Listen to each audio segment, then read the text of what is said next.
Silence in the realm of solitude is a benediction.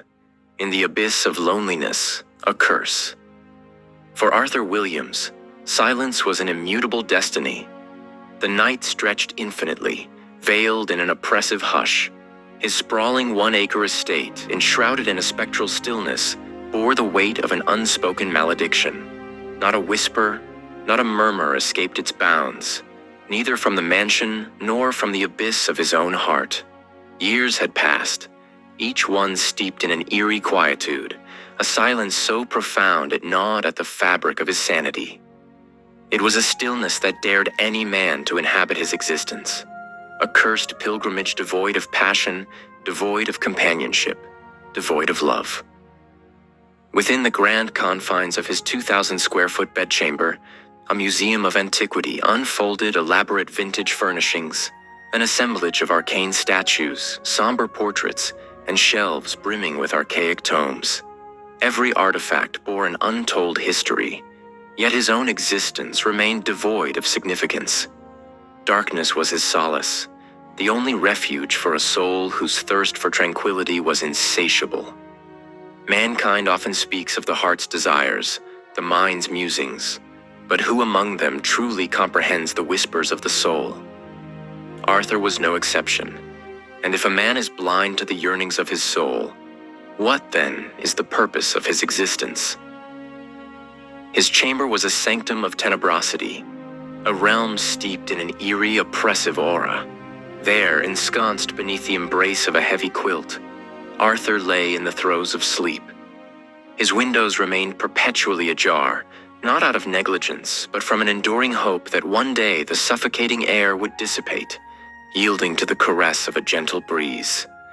Yet hope, like all things in his life, remained an illusion. As he slumbered, his brow furrowed, his breath grew erratic. An unseen tormentor clawed at the edges of his unconscious mind. Was it a nightmare? A sleep paralysis episode? Or a spectral echo of a forgotten past? An invisible weight pressed upon his chest, rendering each breath an arduous endeavor. His fingers convulsed, clutching the fabric of his blanket with desperate intensity. His head thrashed against the pillow, yet the horror remained steadfast. "Please, don't leave me, please." The words spilled forth from his lips, an involuntary plea birthed from the depths of his subconscious, what his mind refused to comprehend. Perhaps his soul had always known. Then, with a sudden gasp, he was wrenched from the clutches of his nightmarish torment. His breathing was ragged, his chest heaving with the force of his terror. The winter air held a biting chill, yet his nightclothes were drenched in perspiration.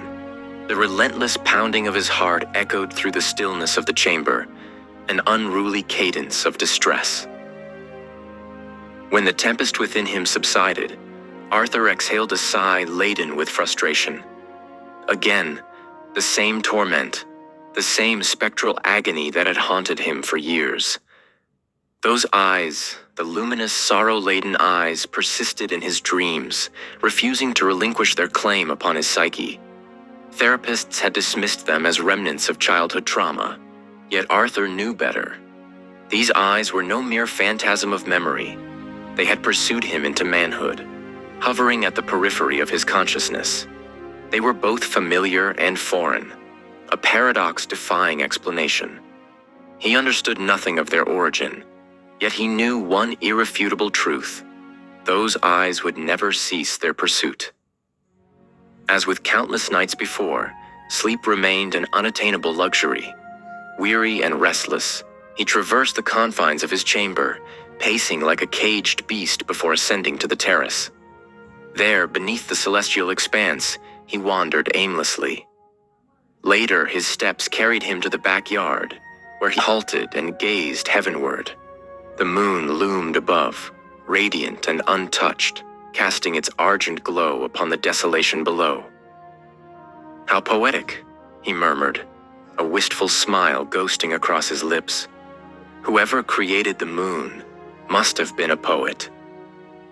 For a fleeting moment, the moon's silent vigilance seemed to quell the tumult within him. But then, As swiftly as it came, tranquility was shattered by a resurgence of sorrow. A vast estate sprawled around him, one among many in his possession.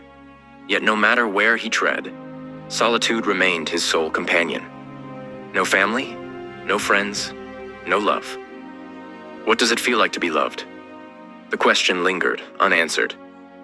He laughed, but the sound bore no joy, only the bitter sting of resignation. A man of immense wealth, boundless assets, and formidable influence, yet not a shred of love had ever graced his existence. How utterly tragic. He turned back towards the mansion, yet hesitation took root within him. The vast edifice, a monument to his own accomplishments, loomed like a cavernous maw, ready to devour him whole. For the first time, he feared his own creation, the gilded prison he had built with his own hands. Then a sudden vibration in his pocket severed his descent into despair. His phone, a tether to reality. He retrieved it, the illuminated screen revealing the caller, Uncle Roger. If fate had bestowed upon him even a fragment of benevolence, it had taken the form of Roger, his maternal uncle. With an exhale, he accepted the call. "You're still awake, my boy?" Roger's deep voice resonated through the speaker. "I am," Arthur replied, his tone gravelly, guttural. "The same nightmare." As always, a heavy sigh crackled through the receiver. "What is it, Uncle?" "I received confirmation from Wesley Hospital," Roger began. "They've assigned a psychiatrist to your case. She'll be staying with you for a month to monitor your insomnia." Arthur stiffened, his expression darkening. "So, you all believe I'm mad now?" "That's your perception, not our intention," Roger countered, his voice measured. "We're simply concerned. I don't want my nephew to wither away in solitude, tormented by a pair of phantom eyes." Arthur scoffed, his irritation flaring. "I refuse to let some stranger invade my home for a month." "I'm not matchmaking, if that's what you're implying," Roger retorted dryly. "She's in her 40s, far beyond your years, so spare me the dramatics. Now get some rest." Before Arthur could protest further, the call disconnected. He stood there, the weight of the conversation pressing upon him. "They'll label me insane soon enough," he muttered. Yet unbeknownst to him, the dread that had gripped his heart prior to the call had dissipated. He may have dismissed it as a fleeting reprieve, but fate is an unpredictable force. In war and in love, anything is possible. Above him, the moon continued its silent vigil, casting its argent glow over his retreating figure. Perhaps she knew the secrets that eluded him. Perhaps she bore witness to the shifting tides of his fate. And perhaps, just perhaps, she knew that the suffocating darkness that had plagued him for years was beginning, however subtly, to wane.